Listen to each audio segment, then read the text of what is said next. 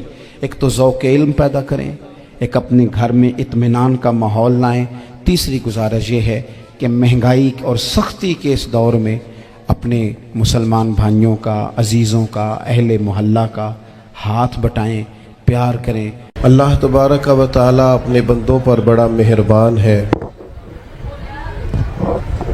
وہ اپنے بندوں کو معاف کرنے والا ہے، اپنے بندوں پر رحمت کرنے والا ہے۔ ہم اللہ تعالیٰ کے عاجز بندے ہیں، خواہشات نفسانیہ کئی دفعہ معاذ اللہ غالب آتی ہیں، غلطیاں ہو جاتی ہیں، اور ان غلطیوں کی پاداش میں انسان اپنی جان پر زیادتی کرتا ہے۔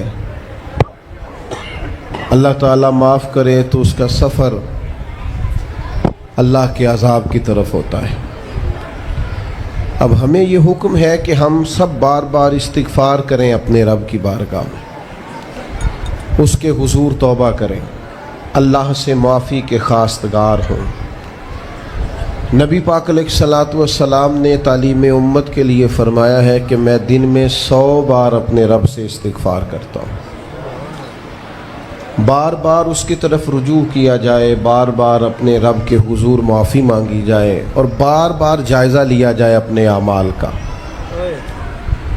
بار بار کوشش کی جائے کہ ہم اپنے آپ کو سنواریں، ہم اپنے آپ کو بدلیں، اپنے اندر تبدیلی لائیں، ہم ایسے اعمال کریں جس کی برکت سے اللہ تعالی ہمیں معاف فرمائے۔ اللہ جزائے بڑی مہربانی، جزاک بڑی مہربانی۔ کوشش کریں کہ ہم بار بار اپنا حساب کریں، محاسبہ کریں۔ ہمارے ہاں یہ ہوتا ہے کہ لوگ اپنی جسمانی صحت کا تو بڑا خیال رکھتے ہیں کہ میری طبیعت ٹھیک نہیں، ٹیسٹ کرا لوں، یہ چیز کھاؤں، یہ نہ کھاؤں، میں غور کروں کہ کس چیز سے میری طبیعت خراب ہوتی ہے، کس سے بہتر ہوتی ہے، اس کا بڑا لحاظ اور خیال کیا جاتا ہے۔ لیکن روحانی زندگی کس سے برباد ہوتی ہے، کون سے گناہ ہیں جو باطن کو اجاڑ دیتے ہیں، دل کو تباہ کر دیتے ہیں، اخلاق کا جنازہ نکال دیتے ہیں، اس پر ہم غور نہیں کرتے۔ اپنی ساری زندگی اپنا ظاہر سنوارنے میں گزار دیتے ہیں، اور دل جس پر رب کریم کی نظر کرم رہتی ہے اس پر ہم توجہ نہیں کرتے۔ سب سے پہلے تو اپنا محاسبہ کریں زندگی میں۔ حضرت عمر رضی اللہ تعالیٰ عنہ ایک جملے میں بات بہت بڑی ارشاد فرما گئے۔ آپ فرماتے ہیں کہ اپنا حساب کرو اس سے پہلے کہ تمہارا حساب کیا جائے، پھر حساب کیا جائے گا تمہارا پھر مشکل ہوگی، تو ابھی سے اپنا حساب کیا جائے۔ اب ان لوگوں کا معاملہ ہے جو دنیا سے رخصت ہو گئے۔ انسان خیر اور بدی اس کا مجموعہ ہوتا ہے، انسانوں میں نیکیاں بھی ہوتی ہیں، کمزوریاں بھی ہوتی ہیں۔ اب ہم میں سے جو دنیا سے رخصت ہو گئے ہیں ان کے تعلق سے ہمارے کوئی ذمہ داریاں ہمارے ذمے بچتی ہیں۔ ایک تو ہم سب کا معاملہ ہے، وہ میں نے پہلے عرض کر دیا کہ ہمیں اپنا حساب کرنا ہے، اپنے معاملات کو دیکھنا ہے، استغفار کرنا۔ پھر یہ کہ جو لوگ رخصت ہو گئے ان کے لیے کیا کریں؟ تو چونکہ انسان میں کمیاں بھی ہوتی ہیں، خوبیاں بھی ہوتی ہیں، تو سب سے پہلے تو اللہ کے حبیب علیہ السلام نے ہمیں فرمایا ہے کہ اذکروا محاسن موتاکم، جب تم میں سے کوئی رخصت ہو جائے تو اس کی اچھی اچھی باتوں کا ذکر کرو۔ ایسا نہیں کہ انسان میں ساری خوبیاں ہی ہوں گی، لیکن تم خوبیاں تلاش کر کے ان کا بیان کرو، تم زمین پر اللہ کے گواہ ہو۔ ایک تو جب بھی کسی جانے والے کا ذکر کریں خیر کے ساتھ کریں، بھلائی کے ساتھ کریں، اچھے لفظوں کے ساتھ کریں۔ کہیں کوئی کمی یاد آئے بھی تو اب اسے چھوڑ دیں، وہ بندہ رخصت ہو گیا، اس کا ذکر خیر کے ساتھ کرنا، اس کو ذہن میں ضرور بٹھائیں۔ دوسری بات یہ کہ جب کوئی دنیا سے جائے تو اس کی طرف سے ایصال ثواب کریں، یعنی ایسے اعمال کرے جن کی وجہ سے اسے ثواب پہنچے۔ اب ہمارے ہاں جو رسم و رواج بعض بن گئے ہیں، بڑی بڑی دیگیں، بڑے لاؤ لشکر، نامی گرامی بندہ ہے تو نامی گرامی آؤ جاؤ تو کھانے تو بڑا جلسہ تو پتہ لگ جائے لوگوں کو۔ تو پہلے تو یہ یاد رکھو، جس کام میں تھوڑی سی بھی ریاکاری ہو اس پر اللہ کی بارگاہ سے اجر کی امید کیسے رکھتے ہو؟ جب تک عمل خالص لوجہ اللہ نہیں ہوتا، جب اس پر ثواب مل نہیں رہا تو جائے گا کیسے؟ جتنا آپ عمل چھپا کے کریں گے، جتنا آپ عمل اللہ کی رضا کے لیے کریں گے، اتنا ثواب زیادہ ہوگا، جانے والے کو فائدہ زیادہ ہوگا۔ وہ میں ختموں پہ جاتا ہوں کئی دفعہ تو وہ کہتے ہیں اتنے لاکھ روپیہ مسجد کو دیا، اس کا بھی اعلان کر دیں، اتنے قرآن پاک پڑھے ہیں تو اس کا بھی اعلان کر دے۔ کس کو بتا رہے ہو اعلان کر کے؟ اللہ کو تو پتہ ہے تم نے کیا پڑھا ہے، یہ پرچیاں پڑھ پڑھ کے کس بات کی سنا رہے ہو؟ کیا مطلب ہے اس کا؟ حضرت عبداللہ ابن مسعود رضی اللہ تعالیٰ عنہ فرماتے ہیں بعض ریاکار مر کے بھی ریاکاری نہیں چھوڑتے۔ حضور مر کے ریاکاری نہیں چھوڑتے، مرنے کے بعد کیسی ہوگی؟ فرماتے ہیں ان کی خواہش ہوتی ہے جنازے بڑے ہونے چاہیے، لوگوں کو پتہ لگ جائے فلانا گیا، مرنے کے بعد بھی تو دکھاوا کر رہا۔ حضرت ابو ذر غفاری رضی اللہ تعالیٰ عنہ کا جنازہ چند لوگوں نے پڑھا ہے، 4-5 لوگوں نے، اور حضور کے محبوب ترین صحابی ہیں۔ بڑا جنازہ بھی بڑی بات ہے، اللہ تعالیٰ توفیق دے تو اچھے لوگوں کے بڑے جنازے، لیکن کسی کا جنازہ چھوٹا بھی ہو جائے تو مطلب یہ نہیں کہ بندہ ٹھیک نہیں تھا۔ بات کی سمجھ آ رہی ہے؟ تو میرے عزیز، ایصال ثواب کریں تو اللہ کی رضا کے محض پتہ ہوتا ہے محلے میں غریب کون ہے، اپنے والد اور والدہ کے نام پر غریب کو دے دیں، کسی مقروض کی مدد کریں، اس بیچارے کی جان چھوٹ جائے۔ آپ کوئی گلی ٹھیک کرا دیں جہاں سے لوگوں کا گزرنا آسان ہو، آپ کچھ ایسا نظام کر دیں جس سے لوگوں کے لیے آسانیاں پیدا ہو جائیں، لیکن آپ محض وہی کام کریں گے جس سے دکھاوا ہوگا تو کیا امید کرتے ہیں اس پر اجر کی؟ تو ایصال ثواب دیکھیں قوم کو ضرورت کیا ہے، وہ والا ایصال ثواب کریں۔ حضرت سعد رضی اللہ تعالیٰ عنہ نے جب آن کر کے عرض کیا تھا کہ یا رسول اللہ صلی اللہ تعالیٰ علیہ وسلم، میری والدہ کا انتقال ہو گیا ہے تو میں ان کے لیے کیا کروں؟ تو محبوب نے فرمایا کہ فلاں جگہ پانی کی قلت ہے تو وہاں کنواں کھدوا دے۔ معنی کیا ہے کہ اس پانی پینے سے اللہ تبارک و تعالیٰ تیری ماں کو اس کا اجر عطا فرمائے گا۔ صدقہ تو جس چیز کی ضرورت ہے آپ وہ چیز کر کے دیں، اور ختم چپ کر کے بھی ہو جاتا ہے، گھر کے اندر بھی ہو جاتا ہے، اکیلے بھی ہو جاتا ہے، اس کے لیے لاکھوں کروڑوں لگانے کی کوئی ضرورت بھی نہیں۔ چوتھی بات، تیسری بات، کوشش فرمائیں کہ جو نیکیاں جانے والا کرتا تھا وہ نیکیاں جاری رہیں، اس کے بچے، اس کی اولاد، اس کے سارے رشتہ دار ان نیکیوں، اگر وہ کوئی بھلائی کرتا تھا تو وہ بھلائی ہوتی رہے، وہ جاری رہے، وہ سلسلہ آگے بڑھایا جائے۔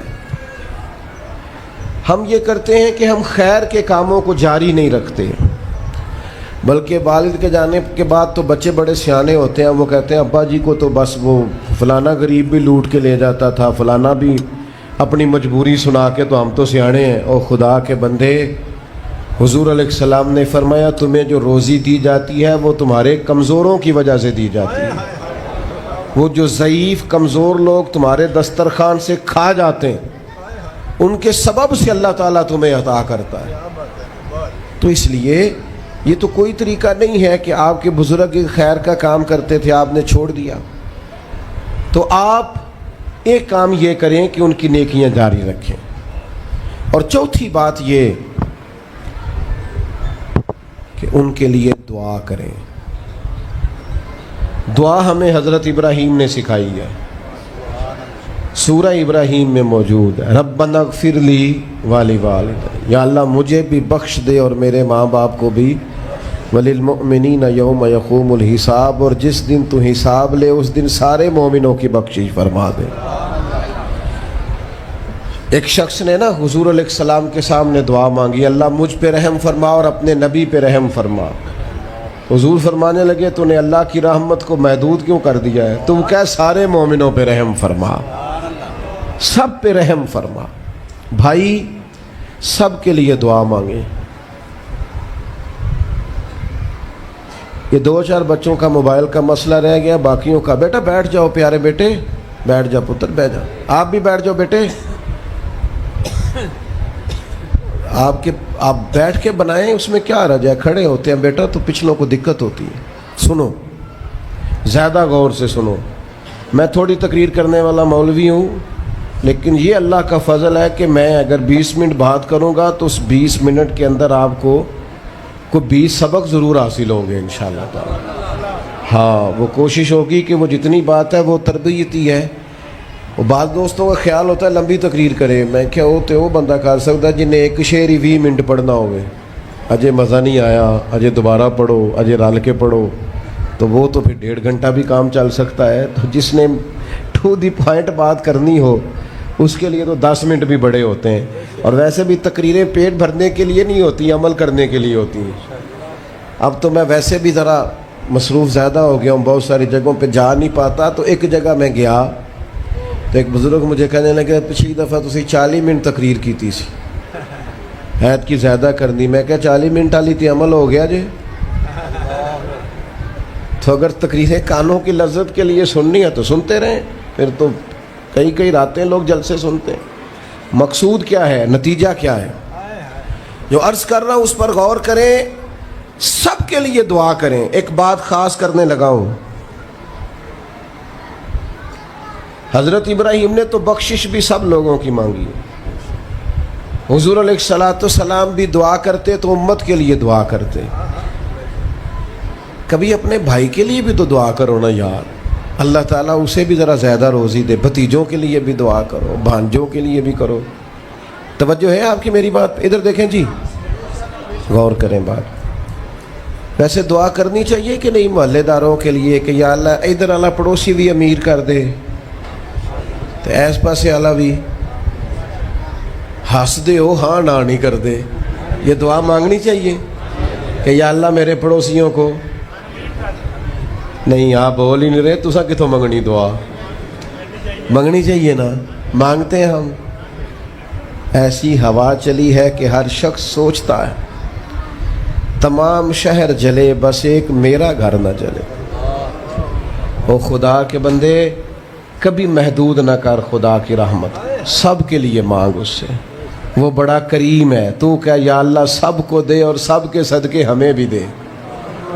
لیکن ہم نہ دعاؤں میں بھی اپنا ظرف اور حوصلہ بڑا نہیں کرتے, گنجائش پیدا نہیں کرتے. دیکھو داتا گنج بخش علی حجویری رحمۃ اللہ علیہ نے لکھا ہے کہ ایک بندہ نا حج کرنے گیا تو ہر جگہ دعا مانگتا تھا, یا اللہ میرے دوستوں کو نیک کر دے, یا اللہ میرے دوستوں کو نیک کر دے. عرفات میں بھی, منا میں بھی, مزدلفہ میں بھی, بیت اللہ شریف کے پاس بھی, ہر جگہ یا اللہ میرے دوستوں کو اچھا کر دے. ایک بندے نے اسے کہا یار یہ عجیب دعا کرتا ہے تو, میرے دوستوں کو نیک کر دے, اپنے لیے بھی تو مانگنا. تو کہنے لگا اللہ کے بندے میں ہر وقت دوستوں کے بیچ رہتا ہوں, اگر وہ نیک ہو گئے تو میں بھی انشاءاللہ ہو جاؤں گا. ان کی صحبت میرے اوپر بھی اچھا اثر ڈالے گی چونکہ رہتا جو ان کے بیچ ہوں. ہمارا علاقہ امیر ہو گیا تو انشاءاللہ ہم بھی ہو ہی جائیں گے. لوگوں کے رزق میں برکت ہوگی تو ہمارے رزق میں بھی تھوڑا سا نا کشادہ دل کریں ہر معاملے میں. اور سنیں حدیث پاک, نبی کریم علیہ السلام نے فرمایا جو دعا اپنے بھائی کی غیر موجودگی میں اس کے لیے مانگی جاتی ہے نا, اللہ وہ دعا جلدی قبول فرماتا ہے. اور حضور فرماتے ہیں جب تم اپنے بھائی کی غیر موجودگی میں اس کے لیے دعا مانگتے ہو, اللہ تمہارے سرانے فرشتہ کھڑا کرتا ہے اور فرشتہ کہتا ہے مالک جو یہ اس کے لیے مانگ رہا ہے پہلے اسے عطا فرما. تو کیسی سعادت کی بات. لیکن سینہ کشادہ کرنا پڑے گا, دل بڑا کرنا پڑے گا, حوصلہ بڑا کرنا پڑے گا. جب تک دل, طبیعت, حوصلہ یہ بڑا نہیں ہوتا اتنی دیر تک لطف حضور کی ساری امت کے لیے دعا مانگیں کہ اے اللہ جتنے خوش عقیدہ ہیں محبوب کے غلام سب کو جنت عطا فرما، سب کے لیے کھول دے دروازے جنت کے۔ دعا اللہ کی، اچھا پھر دعا مانگنی بھی ذرا ذوق سے چاہیے۔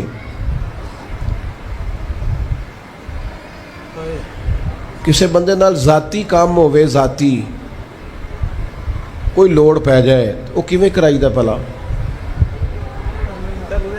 جی؟ تو ان پتہ ہے سارے انو گل دا۔ السلام علیکم جناب، کہندا وعلیکم السلام، کتھے ہو جی؟ میں تے دور ہاں کدھرے، تسی حکم کرو۔ کہندا نہیں ٹیلی فون والی گل ہی نہیں، مینوں مل کدھرے؟ اور رات کو کسی وقت کہتا میں 2 بجے آؤں گا، میں جاگنا یار مجبوری بڑی ہے، تو پاویں 3 بجے آ مر مینوں مل کے سویں۔ پھر اس کو جا کے مجبوری بتاتے ہیں، کلیاں قسمیں اٹھاتے ہیں، اور یہ بھی اس کو کہتے ہیں بار بار کہ میں سارے دوستاں سنگیاں ساتھیاں ساکاں نو آکھ بیٹھا تیرے تو بغیر گل کو نہیں سنی کسی بھی، پورا قائل کرتے ہیں اس کو، پورا مجبور کر دیتے ہیں مدد کرے۔ کرتے ہیں کہ نہیں ایسا؟ لوگ کرتے ہیں نا۔ اور تمہیں پتہ ہے بندہ کیسے مانتا ہے، منا لیتے ہو تو سیکھ جاؤ نا رب کیسے مانتا ہے۔ کبھی بیٹھو نا اکیلے مصلی بچھا کے اور کہو نا اس سے کہ مالک تیرے سوا کدھر جائے، کس سے کہیں، کس کی بارگاہ میں عرض کریں، کون ہے جس کے حضور جائیں؟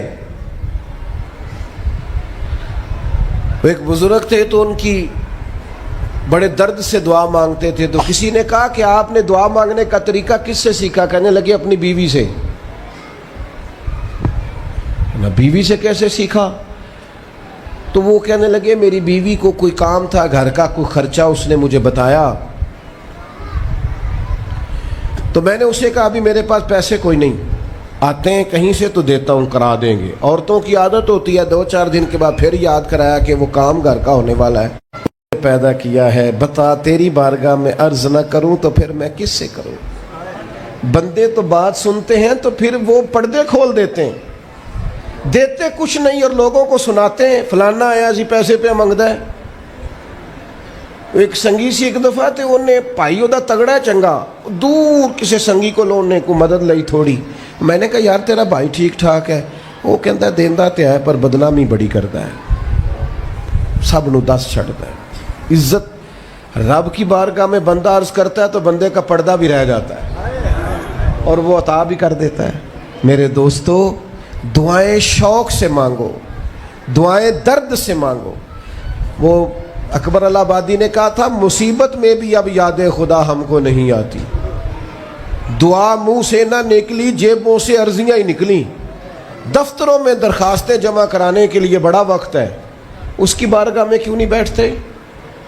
اس کے حضور حاضر کیوں نہیں ہوتے جو پردہ پوشی کرے، اپنے بندوں کو نوازے؟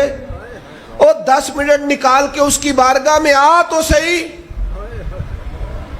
حضور فرماتے ہیں رب کہتا ہے میرا بندہ جب میری بارگاہ میں ہاتھ اٹھاتا ہے مجھے حیا آتی ہے، میں خالی واپس کیسے کروں؟ جاتے ہی نہیں، عرض ہی نہیں کرتے۔ دعا تو مومن کا ہتھیار ہے، طاقت ہے بندے کی، شان ہے، ہر دکھ سکھ رب رسول کی بارگاہ میں کہے، طاقتور ہو جائے، اور پھر دعا ذوق سے کرے، شوق سے۔ میں چھوٹا سا آدمی ہوں، صبح مسجدوں میں نا قاری صاحب کے پاس، حافظ صاحب کے پاس بچے سبق پڑھنے آتے ہیں، الف با تا سا، میری طرح کا سب سے چھوٹا مولوی بھی سبق پڑھا رہا ہو نا،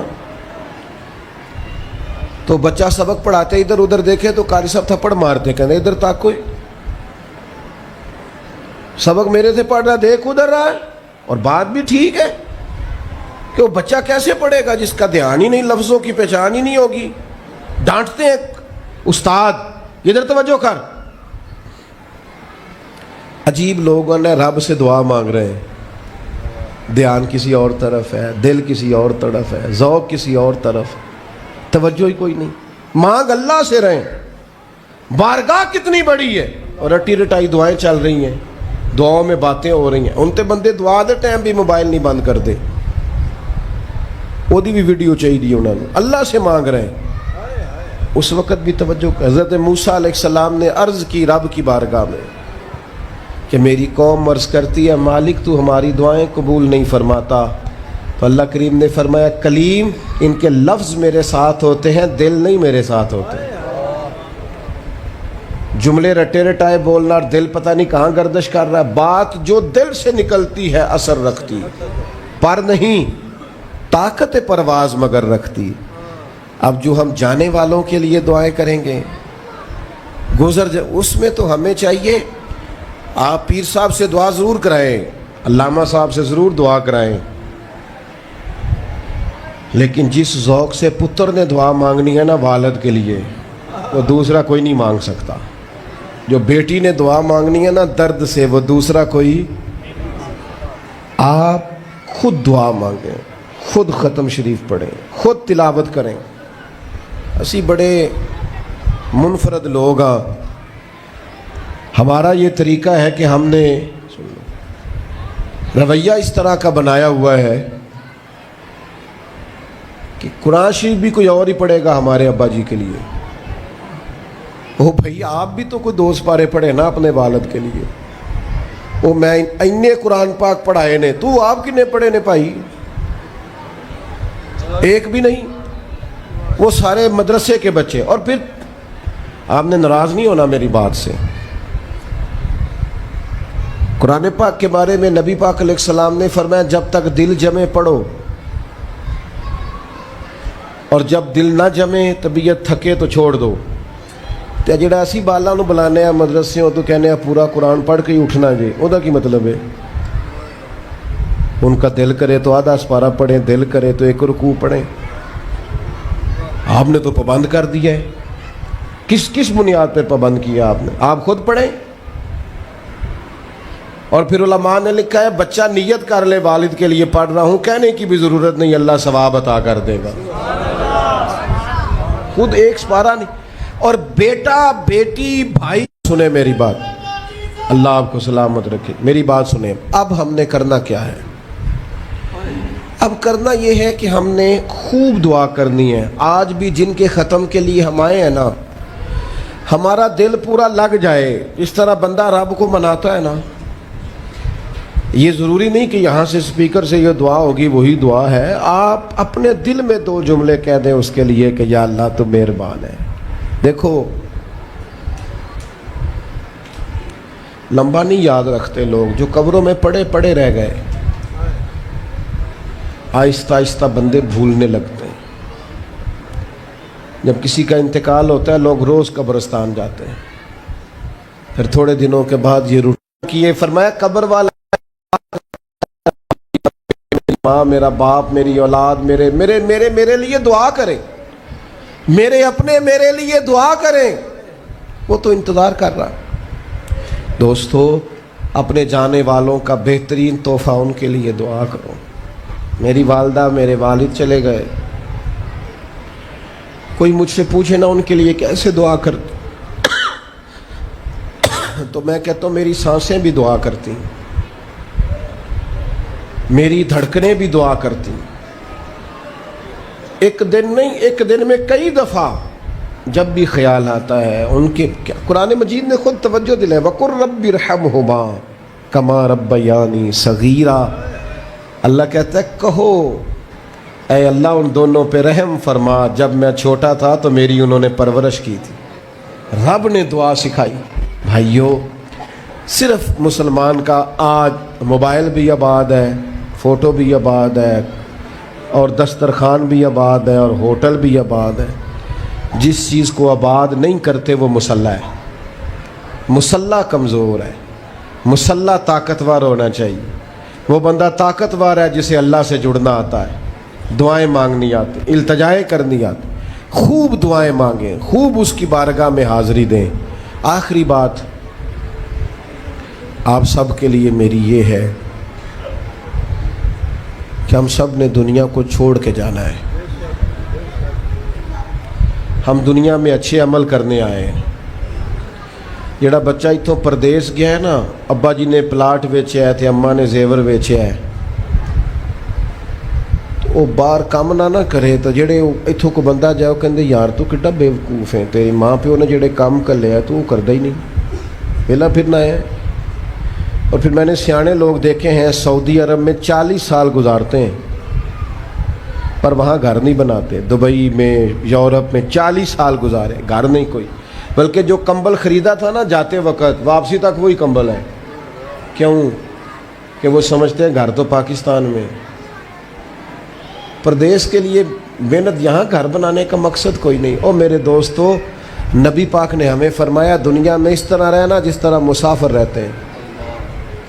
گھر تو تمہارا جنت میں, اصل ٹھکانہ تو آخرت کا ہے.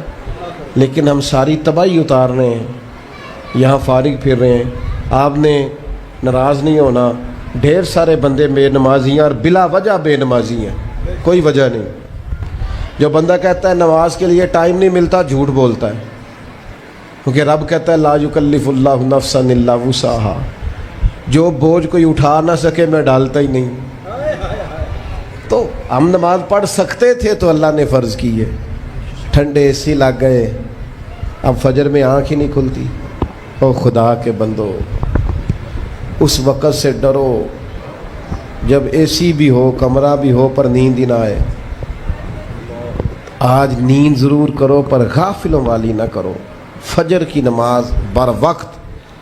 آج کل ہی تو موقع ہے فجر پڑھنے کا جب رات چھوٹی. اب بھی تو مزہ آتا ہے, بندہ تھوڑی قربانی دے کے اٹھتا ہے. یہی تو ٹائم ہے کہ آپ وقت پہ آئیں. اور یہ ذمہ داری ہے گھر کے بزرگوں کی کہ وہ جس طرح ناراض ہوتے ہیں نا, میری روٹی کیوں نہیں ٹائم نہ پکی, انہیں ناراض ہونا چاہیے کہ تم نے نماز کیوں نہیں پڑھی. لیکن وہ ذات کے لیے ناراض ہوتے ہیں, دین کے لیے ناراض ہی نہیں ہوتے. اس پر ضرور توجہ کریں, بالخصوص اپنی نماز کا خاص. اور نوجوانوں سے کہوں گا, جو بندہ جوانی میں نمازی نہیں نہ ہوتا, بڑھاپے میں اس کے لیے عادت ڈالنا مشکل ہوتا ہے. ابھی سے نمازی ہو جاؤ, بڑا مزہ آئے گا, زندگی مینج ہو جائے گی. ہم تو بھائی ٹائم کے اتنے پابند ہی نہیں رہے. ساڈا تے ٹائم ہی ہے وے, زور تو پہلا زور تو بعد, اثر تو پہلا تے اثر تو, ہر چیز نماز کے ساتھ.